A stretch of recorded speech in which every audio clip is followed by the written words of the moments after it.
오늘 본문 욥기 30장 1절부터 31절까지의 말씀을 저와 여러분이 번갈아 교독하시겠습니다.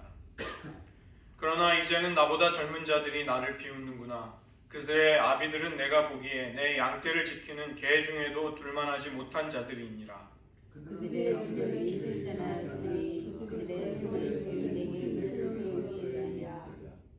그들은 곧 궁핍과 기근으로 인하여 파리하며 캄캄하고 메마른 땅에서 마른 흙을 씹으며 떨려나무 가운데서 짠나무를 덮으며 뱃살이 돋고 소리를 삼느니라. 무리가 그들에게 소리를 지르므로 도둑같이 사람들 가운데에서 쫓겨나서 침침한 물결과 구덩이와 바위에서 살며 덜기나무 가운데에서 부르짖으며 가시나무 아래에 모여 있느니라. 그들은 본래 미련한 자의 적이요 이름 없는 자들의 자식으로 절도에서 쫓겨난 자들이니라. 이제는 그들이 나를 노래로 조롱하며 내가 그들의 놀림거리가 되었으며 그들이 나를 미워하여 멀리하고 사정 찌르고 내 얼굴에 침뱉는도다. 이는 하나님이 내 활시위를 늘어지게 하시고 나를 곤고하게 하심으로 무리가 내 앞에서 굴레를 벗었음이니라. 그들이 내 오른쪽에서 일어나 내 발에 덫을 놓으며 나를 대적하여 길을 에워싸며 그들이 내 길을 헐고 내 재앙을 재촉하는데도 도울 자가 없구나. 그들이 성을 파괴하고 그 파괴한 가운데로 몰려드는 것 같이 내게로 달려들니 순식간에 공포가 나를 에워싸고 그들이 내 품위를 바람같이 날려버리니 나의 구원은 구름같이 지나가 버렸구나. 이제는 내 생명이 내 속에서 녹으니 나날이 나를 사로잡으리라. 밤이 되면 내 뼈가 쑤시니 나의 아픔이 쉬지 아니하는구나. 그가 그 능력으로 나의 옷을 떨쳐버리시며 나의 아기처럼 나를 휘어잡으시는구나. 하나님이 나를 진흙 가운데 던지셨고 나를 티끌과 재 같게 하셨구나.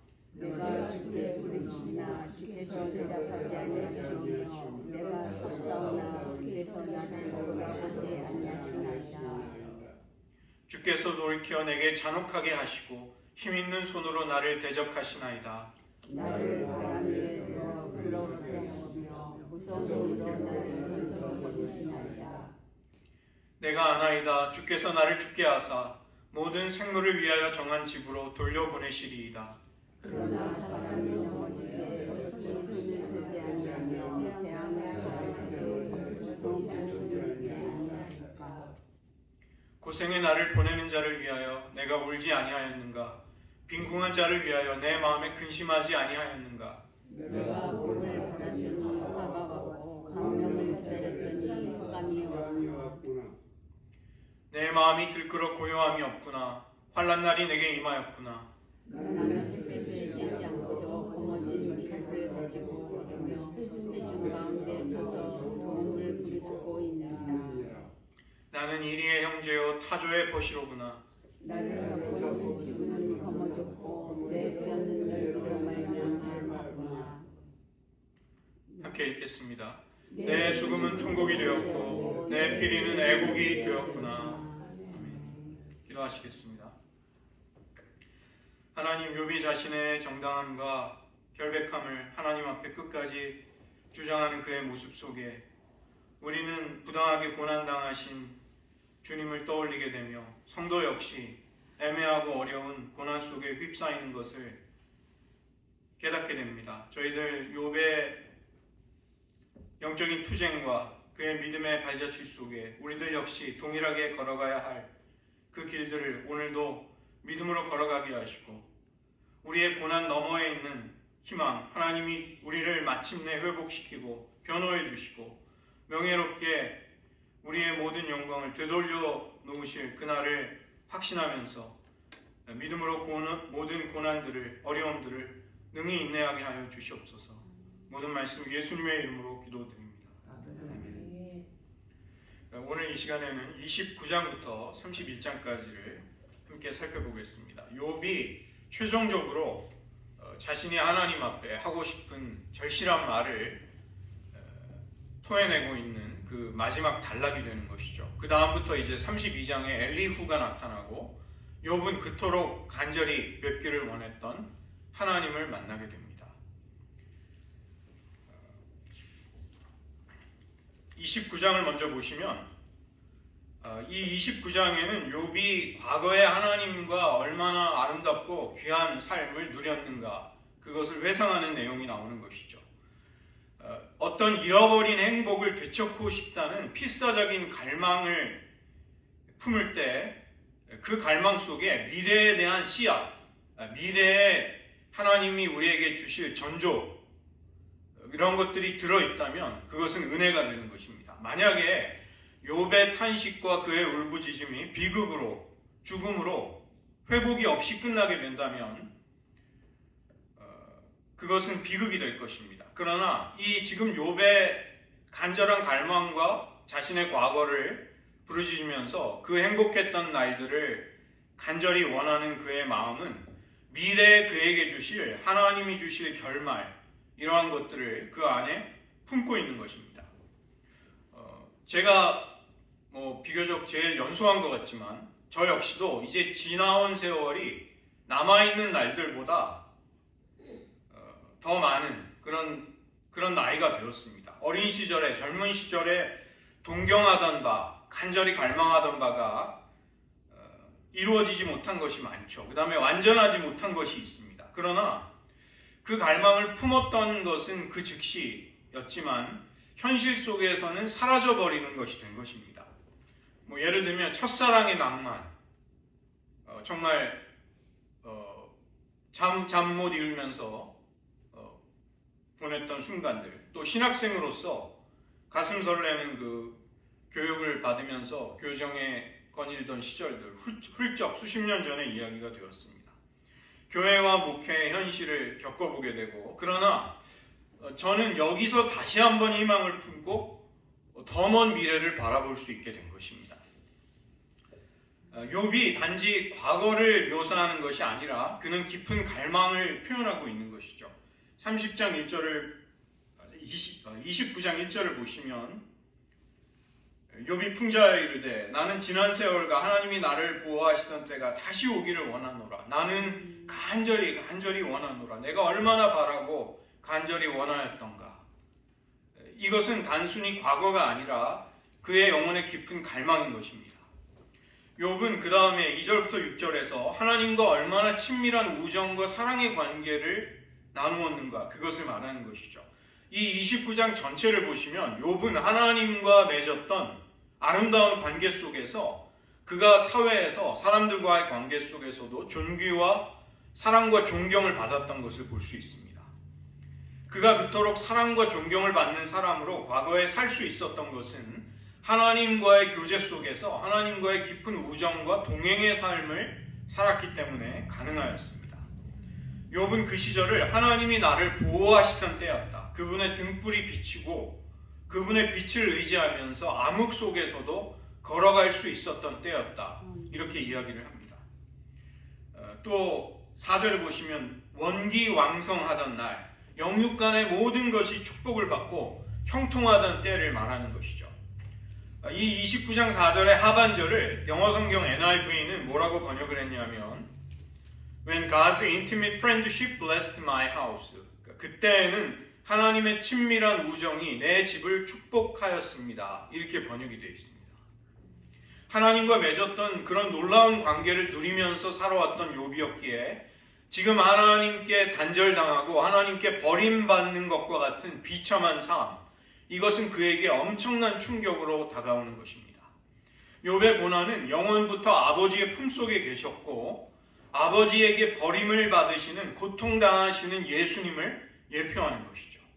우리는 그리스도의 십자가를 통해서 욥기를 읽을 수 있는 것입니다.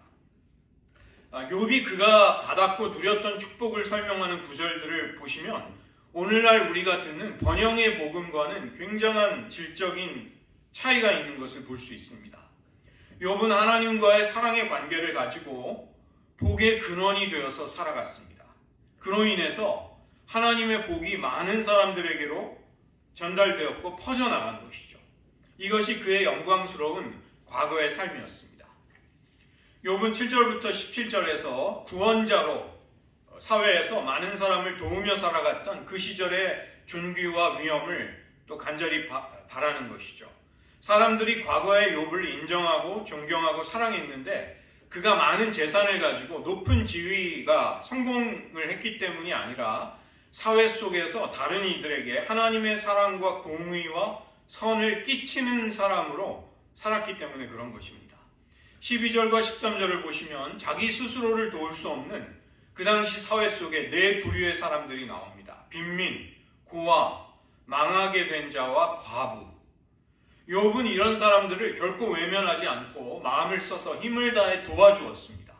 절실하게 그들에게 정말 꼭 필요한 도움을 주면서 살았던 것입니다. 하나님이 자신을 그런 덕과 선행을 실천하면서 하나님의 사람으로 살 수 있도록 해주신 것, 그것이 욥에게는 자랑이자 기쁨이자 감사인 것이죠.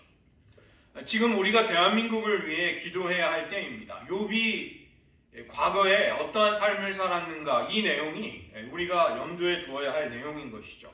자신의 야망이 아니라 하나님의 정의와 공의, 하나님의 인애와 사랑을 흘려보낼 수 있는 사람이 영향력과 지위와 권위를 가져야 합니다. 그런 지도자가 세워진 사회, 그리고 그렇지 않은 사람이 통치하는 사회는 천양지차가 날 것입니다. 그 다음에 욥은 구원자의 영원한 세계를 바라보는 것이죠. 18절에서 20절을 보시면 욥은 자신의 최후가, 자신의 보금자리가 가족들, 후손들에게 둘러싸인 채 마지막을, 죽음을 맞이하기를 기대합니다.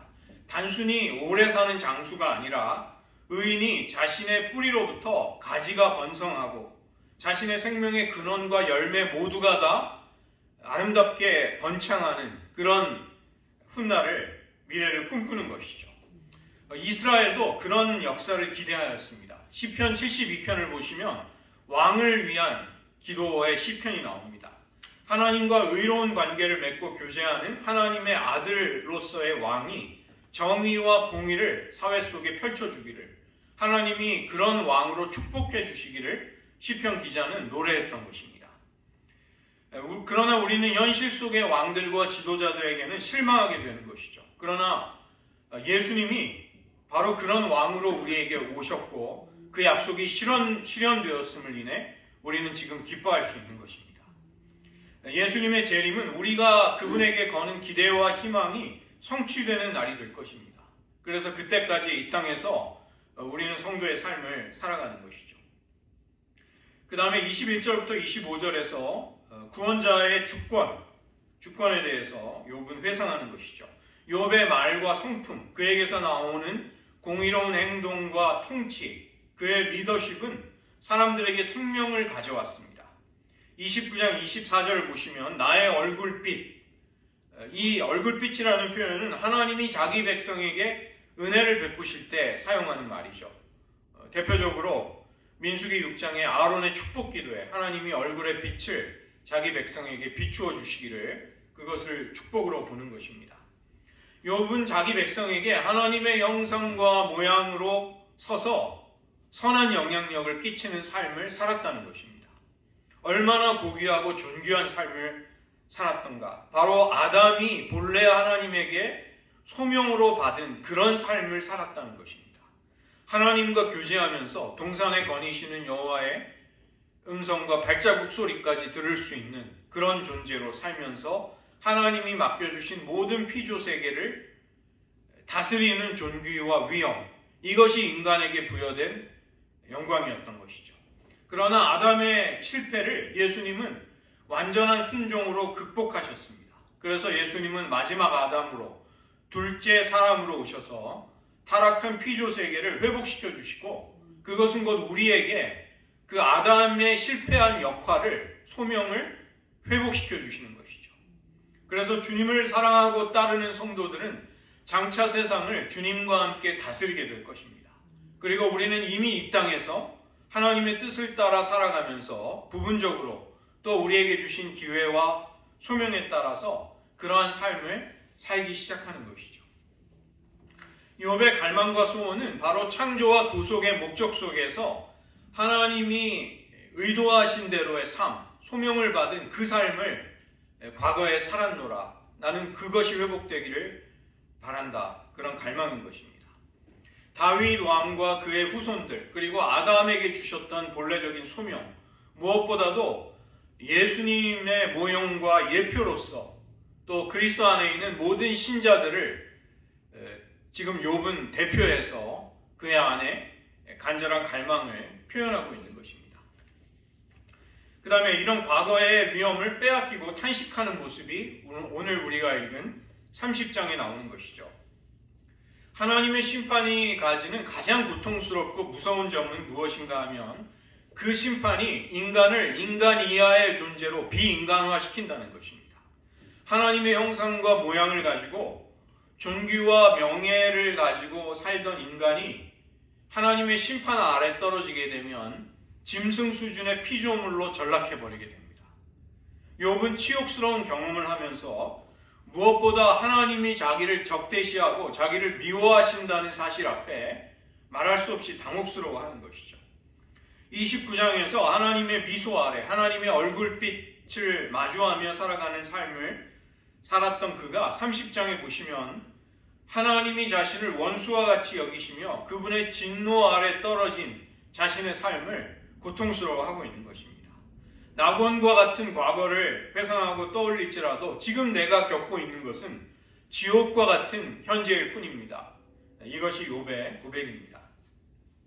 먼저는 조롱하는 자들의 모습이 1절부터 8절에 나옵니다. 이 욥을 조롱하는 자들이 비웃는다는 말이 29장 24절을 보면 미소한다, 미소를 짓는다는 말과 히브리어로 똑같은 말입니다. 사하크라는 똑같은 말을 쓰고 있는 것이죠. 욥이 자신의 백성들에게 미소할 때 욥의 백성들은 그를 복되다고 하는 것이 과거의 일이었습니다. 그러나 지금은 욥을 비웃는 원수들이 욥을 조롱하면서 잔인한 즐거움을 욥의 얼굴 앞에 드러내고 있는 것이죠. 그런데 욥을 조롱하고 비웃고 욕하는 사람들이 어떠한 사람들인가? 그 사회에서 가장 쓰레기 같은 사람들, 가장 저급하고 질이 나쁜 사람들이라는 것이죠. 가장 혐오스럽고 평판이 나쁜 자들, 그들에게조차 조롱과 멸시를 지금 욥이 당하고 있다면 욥은 버림받을 자들 중에서도 거기에서도 또 버림받은 자가 되는 것이죠. 최악의 취급을 당하는 것입니다. 예수님은 십자가형을 당하는 중에 죽음을 맞이하는 그 중에 포악한 강도로부터 저주와 조롱을 받으십니다. 그래서 욥이 어느 정도 예수님의 모습을 미리 보여주고 있는 것이죠. 이들이 어떻게 욥을 조롱하는가? 9절부터 15절에 그 의미가 나오고 있습니다. 11절을 보시면 하나님이 욥의 활 시위를 늘어지게 하셨기 때문에 이런 일들이 일어난다. 이 끈이 느슨해진다는 것은 심각한 위기가 오는 것입니다. 천막의 끈이 풀어지면 천막이 무너지게 되죠. 용사의 화살줄이 느슨해지고 풀어지면 활 시위가 풀리게 되면 원수들에게 패배를 당하는 것입니다. 천한 무리들이 마치 성을 공격하는 군대와 같이 토성을 쌓고 포위하고 맹렬하게 성을 공격하듯이 지금 욥을 자기 자신을 공격하고 있다고 말하고 있습니다. 큰 두려움과 함께 죽음의 세력이 그에게 밀고 들어와서 그를 치고 있는 것입니다. 욥의 품위와 평판과 명예, 이 아름다운 이름이 송두리째 날아가 버렸습니다. 질서와 생명으로 돌아가던 세상이 아니라 죽음이 큰 두려움과 함께 욥의 세상 속으로 갑자기 들어온 것입니다. 즉 욥은 어떤 의미에서 하나님의 심판을 경험하고 있는 것이죠. 그리고 이 고난이 왜 자신에게 왔는지 욥에게는 이해가 되지 않고 있는 것입니다. 그리고 이 고난은 구속하는 고난, 하나님의 특별한 구속의 목적을 이루는 고난이기 때문에 하나님은 그 고난이 의도하는 바가 이루어지기까지 고난당하는 자들의 부르짖음과 기도에 응답하지 않으십니다. 이것이 욥과 같은 사람이 당하는 고난의 독특한 성격인 것이죠. 죄가 없으신 예수님이 당하신 고난 속에 바로 그런 부분이 있습니다. 성도가 그리스도의 남은 고난을 그리스도의 몸을 위해서 자기 육체의 채워야 할 때 바로 그런 일들을 겪게 되는 것입니다. 욥은 사람들과의 관계로부터 점점 눈을 돌려서 이런 수치와 고난이 자신과 하나님과 맺고 있는 관계 속에서 무엇을 의미하는지를 점점 더 깊이 숙고하게 됩니다. 그래서 16절부터 23절을 가시면 이 하나님의 구속하는 특별한 목적이 있는 고난이 반드시 필요하기 때문에 하나님은 욥의 부르짖음에 응답하지 않으시게 되는 것이죠. 욥이 겪는 고난에는 두 가지의 특징이 있습니다. 하나는 하나님이 응답하시지 않는 것입니다. 욥이 간절히 기도해도 부르짖어도 하나님을 법정에 소환해도 하나님은 침묵하시고 나타나지 않으십니다. 두 번째는 정의가 없다는 것입니다. 왜 그런가? 왜 그런 독특한 고난이 찾아오는가? 바로 신적인 필연성이 있기 때문입니다. Divine necessity. 반드시 꼭 그렇게 돼야만 하는데 그것이 신적인 의도와 목적으로 하나님에 의해서 반드시 그렇게 되어야 한다는 것이죠. 30장 20절부터 23절에서 욥은 하나님께 직접 간구하고 부르짖습니다. 그러나 하나님은 그에게 침묵하시고 응답하지 않으십니다. 욥의 기도가 마침내 응답되기는 하지만 하나님이 의도하시고 목적하신 바가 성취되고 나서야 그에게 응답이 찾아오는 것이죠.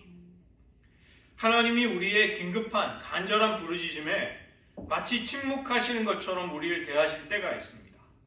그것은 하나님이 우리의 기도를 듣지 않으신다는 것을 의미하지 않습니다. 하나님이 우리 안에서 그리고 세상 가운데 성취하시려고 작정하신 그분의 일이 이루어질 때까지 우리는 응답을 받지 못한 채로 부르짖게 된다는 것입니다. 그것은 곧 희망을 품고 인내하며 기다리는 일이 계속되어야 한다는 것을 의미하는 것이죠. 이 구속하는 고난, 특별한 목적이 있는 고난이기에 욥은 이 불의한 고난, 이해할 수 없는 고난을 계속 인내하며 견뎌야만 하는 것입니다. 24절부터 26절에 그 핵심이 나오는데 욥이 다른 사람들에게 대하였듯이 하나님이 욥에게 그렇게 대하지 않으신다는 것입니다. 욥은 사회 속에 가장 연약하고 도움이 필요한 자들을 너그럽게 사랑으로 대하였습니다. 지금이야말로 욥이 고통스럽고 힘들 때 당연히 기대할 법한 하나님의 긍휼과 자비와 친절이 자기에게 와야 할 터인데 하나님은 욥을 불쌍히 여겨주시지 않는다는 것입니다. 이것은 욥이 겪는 고난의 신적인 필연성, 하나님이 반드시 꼭 그렇게 해야겠다고 작정하신 의도와 목적이 있는 것이죠. 불의한 일들이 해결이 되지 않고 있습니다. 의인과 경건한 자들의 기도가 응답이 되지 않은 채로 계속이 되는 것을 우리가 받아들여야 할 만큼 하나님 편에서 꼭 그렇게 하실 만한 이유와 의도와 목적이 있다는 것입니다. 예수님의 심한 통곡과 눈물의 기도는 의로우신 예수님의 사명이 성취될 때까지 이 땅에서 계속되어야만 했던 것이죠. 가장 불의하고 부당한 일을 당하시고 억울한 죽음을 맞으신 예수님마저도 모든 일을 겪으셔야 할 만큼 절실하고 꼭 필요한 바가 하나님 편에, 아버지 편에서 있었음을 말하는 것입니다. 예수님께 그랬다면 우리 그리스도인들도 이 땅에서 우리의 삶 가운데 부당하고 이해할 수 없는 고난을 당하게 될 때 우리의 기도가 왜 응답되지 않는가에 대해서 우리는 욥기를 통해 그러한 일들이 일어난다는 것을 이해할 필요가 있습니다. 고난이 마침내 성취하는 선한 목적과 의도가 이루어질 날이 오게 될 것입니다. 그러나 욥에게 있어서 아직은 지금은 아니라는 것이죠. 31장으로 넘어가서 욥은 하나님을 만날 준비를 하면서 그가 하나님께 드리고 싶은 마지막 말을 하고 있습니다.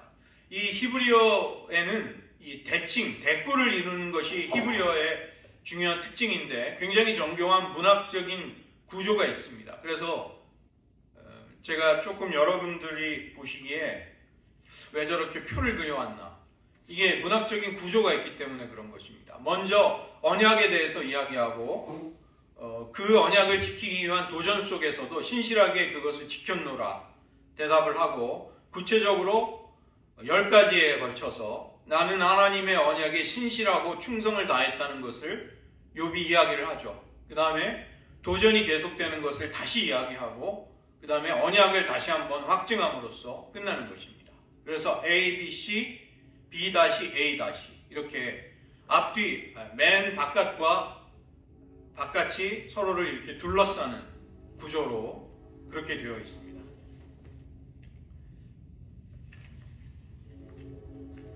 그 언약의 첫 번째 성격은 욥이 하나님 앞에 깨끗한 양심을 지키려고 했다는 것입니다.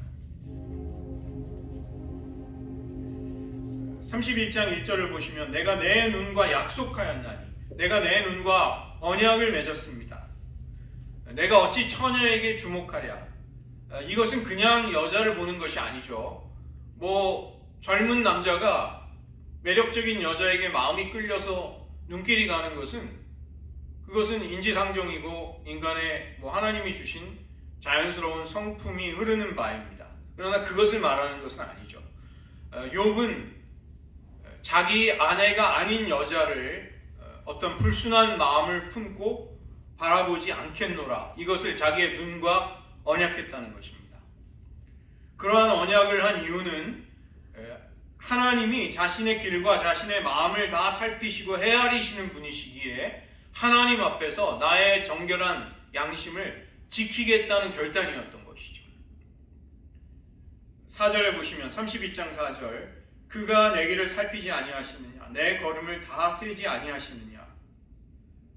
그래서 그는 하나님의 저울에 달아볼 때 하나님이 보시기에 인정해 주실 만한 삶을 살고 싶었던 것입니다.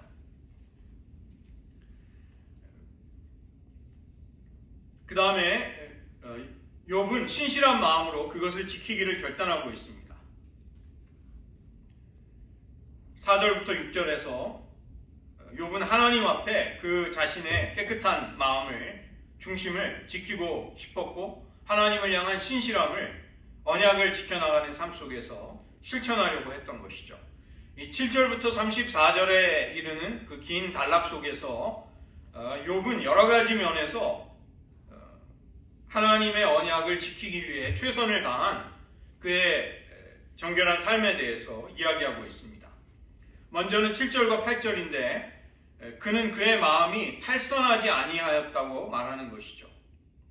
내 마음이 여호와의 길에서 벗어나거나 내 마음이 나의 눈을 따랐다거나 손에 더러운 것이 묻었고 내가 만약에 그랬다면 나는 그 죄악에 보응하는 벌을, 하나님의 재앙을 기꺼이 받겠노라, 이렇게 말하는 것이죠.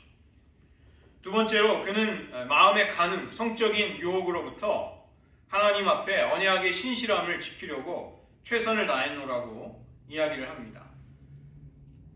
12절까지가 그 내용입니다. 그 다음에 3절에 세 번째 내용은 13절부터 15절, 그 종의 권리에 대해서 남종과 여종의 권리를 지켜주었다는 것이죠. 그 당시 사회가 주인이 자기의 하인들, 자기의 노예들에게 절대적인 권세를 부릴 수 있는 사회였음에도 욥은 하나님의 창조의 고귀함을 가진 사람들로 다른 이들을 대했다는 것입니다. 15절에 보시면 나를 태 속에 만드시니가 그도 나의 남종과 여종도 만들지 아니하였느냐. 뱃속에서 우리를 한결같이 지으시니가 한 하나님이 아니시냐. 그러니까 나는 그들을 절대로 함부로 대한 적이 없노라. 나는 그들에 대한 언약을, 하나님의 언약의 기준들을 지켰다고 이야기하는 것이죠. 네 번째는 궁핍한 자들에게 그들의 어려운 처지를 외면하는 적이 없었다는 것을 16절부터 20절에서 이야기하는 것입니다. 그 가난한 자의 소원을 내가 막았거나 과부의 눈을 실망하게 한 적이 없었다. 나 혼자 양식을 먹지 않았다. 굶주린 자에게 양식을 나누어 줬고 옷이 없어서 겉옷은 이스라엘 사람들에게 곧 이불이기도 했습니다. 가난한 자에게 의복이 없어 죽어가는 것을 볼 때 덮어줄 것을 반드시 마련해 주었다는 것이죠.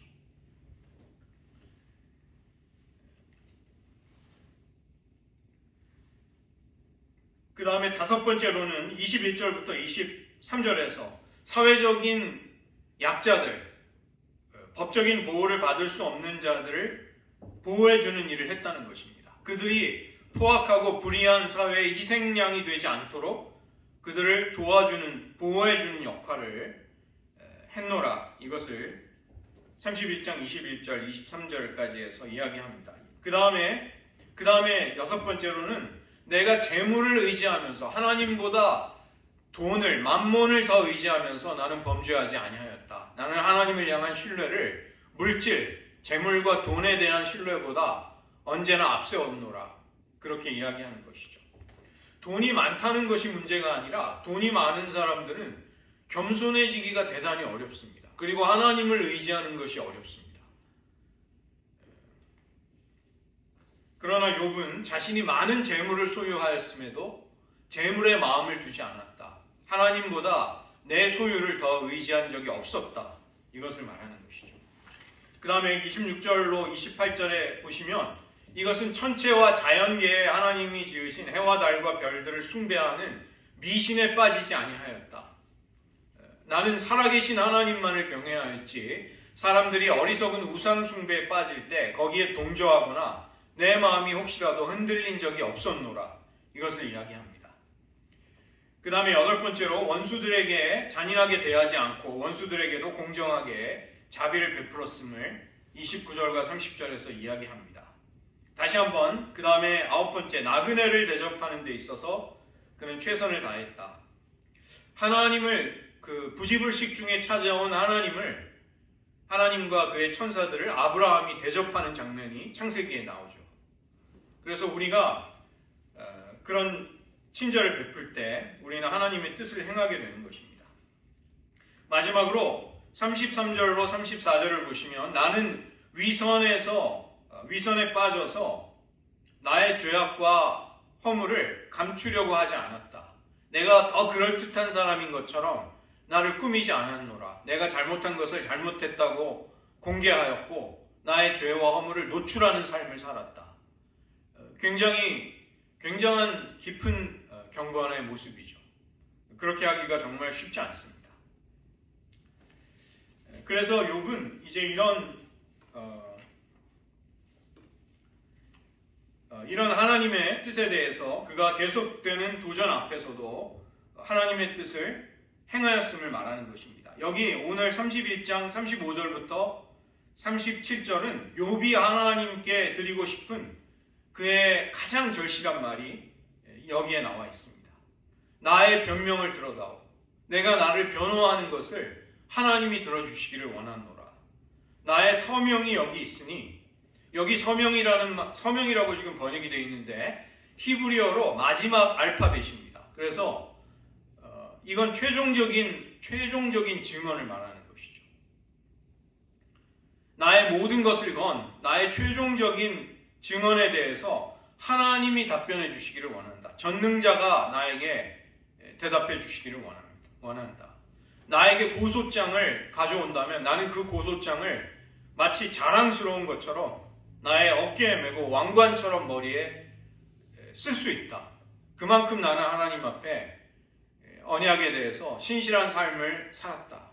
그렇게 이야기하는 것입니다. 그리고 마지막으로 38절과 40절에서 피조 세계에조차도 내가 하나님의 언약에 신실했음을 증언한다고 이야기하는 것이죠. 이 토지를 하나님의 뜻대로 잘 경작하고 또 토지에 수고한 그 일꾼들의 삭슬 공정하게 지불함으로써 그 땅이 저주를 받아서 부르짖는 일이 나에게는 결코 없었다. 그렇게 말하는 것입니다. 나는 하나님의 피조 세계가 운행되는 창조의 질서를 따라 살았다. 그것조차도 땅조차도 내가 하나님 앞에 어떤 삶을 살았는지를 증언해 줄 것이다. 이렇게 말하는 것입니다. 문제는 우리에게 아직도 조금 더 어려운 문제가 남아있는 것이죠. 우리도 욥처럼 이제 하나님의 심판대 앞에 서게 될 것입니다. 그러면 여러분은 가장 절실하게 욥이 지금 35절부터 7절에서 말하는 것처럼 하나님께 가장 간절하게 드리고 싶은 말씀이, 중요한 말이 무엇이 있을까요? 사도 바울이 했던 이야기를 제가 읽어드리겠습니다. 사도행전 24장 15절부터 16절입니다. 그들이 기다리는 바 하나님께 향한 소망을 나도 가졌으니 곧 의인과 악인의 부활이 있으리라 함이니이다. 이것으로 말미암아 나도 하나님과 사람 앞에서 항상 양심에 거리낌이 없기를 힘쓰나이다.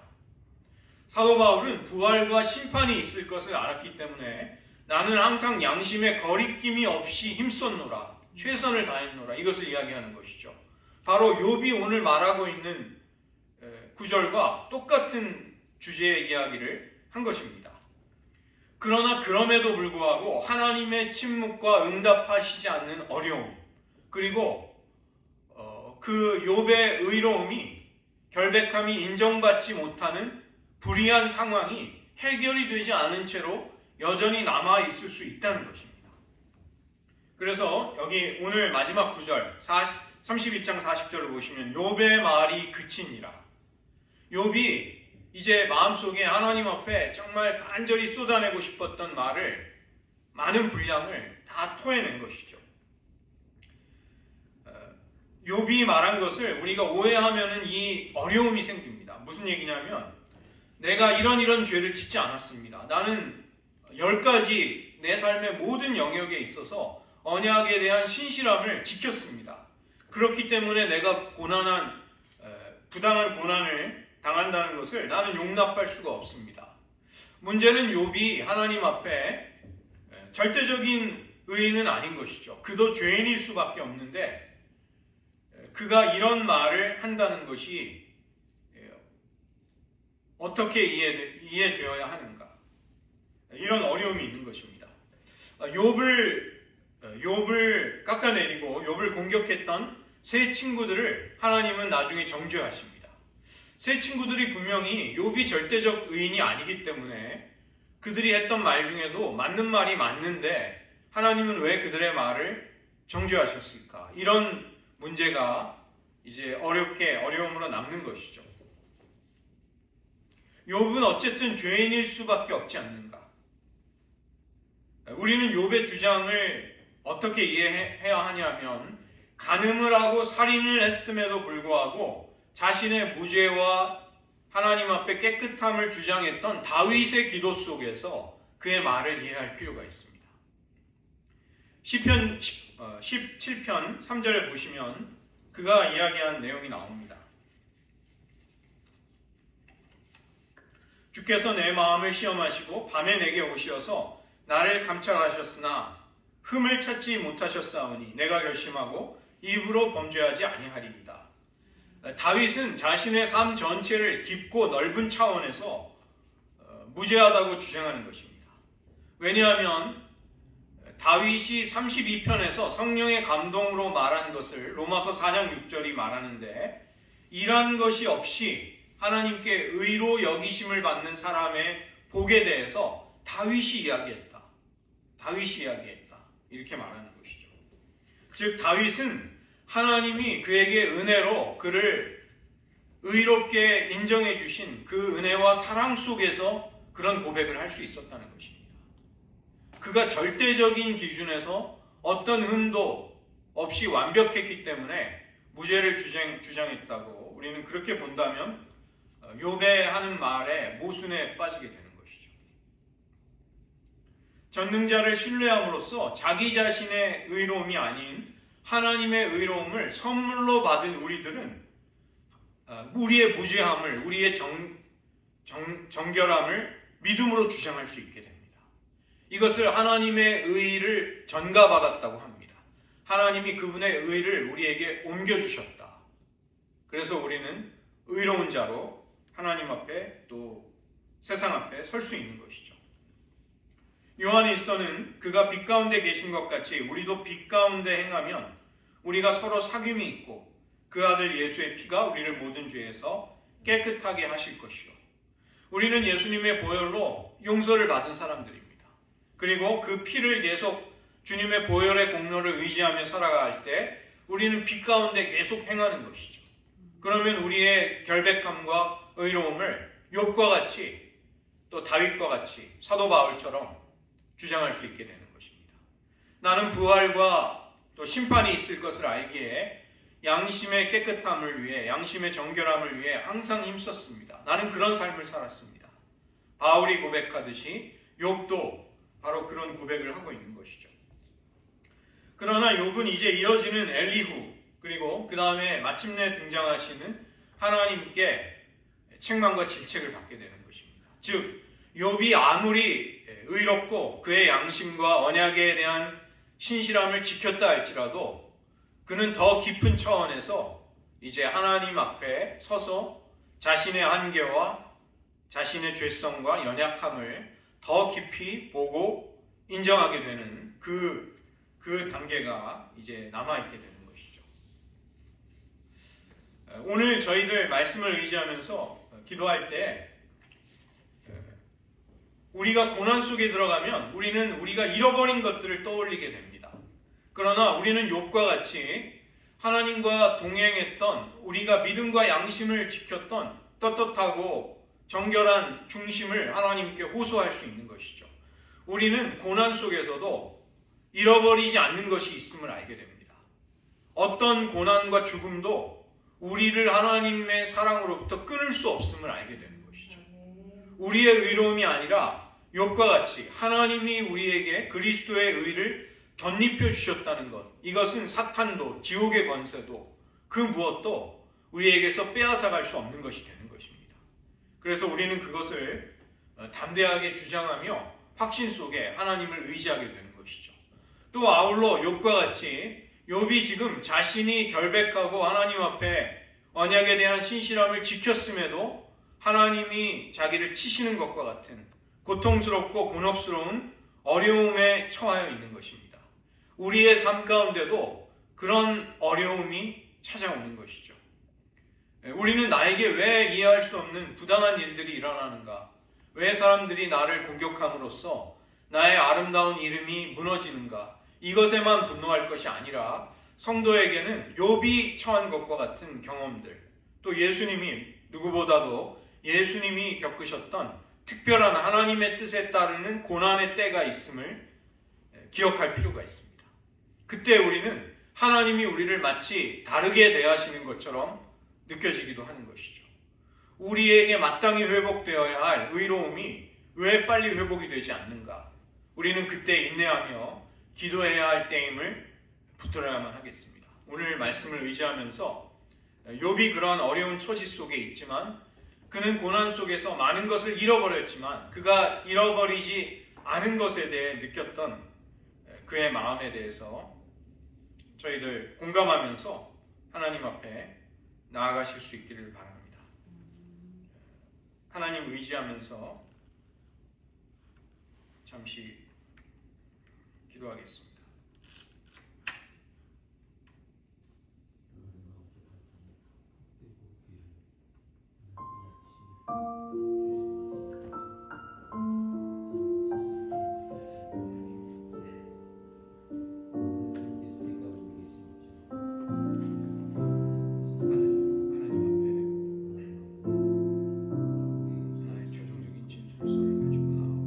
나의 서명을 가지고 나와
하나님 아버지, 욥은 전능자가 내 앞에 나타나셔서 나의 서명이 담긴 최후의 진술, 하나님 앞에 평생에 걸쳐 언약에 대한 신실함을 지켜왔던 나의 중심을, 나의 양심의 정결함을 인정해 주시기를 원하는 피맺힌 욥의 마지막 탄원과 그의 긴 진술을 살펴보았습니다. 하나님이 특별한 의도와 목적을 가지시는 고난을 우리에게 주실 때에는 우리가 때로 그것을 이해할 수 없으며 우리가 처한 불의하고 어려운 상황이 호전되지 않으며 무엇보다 우리의 기도와 간구가 하나님 앞에 외면당하고 그토록 우리에게 그분의 임재와 사랑을 베푸셨던 하나님의 함께하심이 느껴지지 않는 때임을 욥의 고난 속에 저희들도 보게 하여 주시옵소서. 성경 속에 많은 믿음의 선진들, 무엇보다 예수님이 그 고난을 앞서 통과하셨습니다.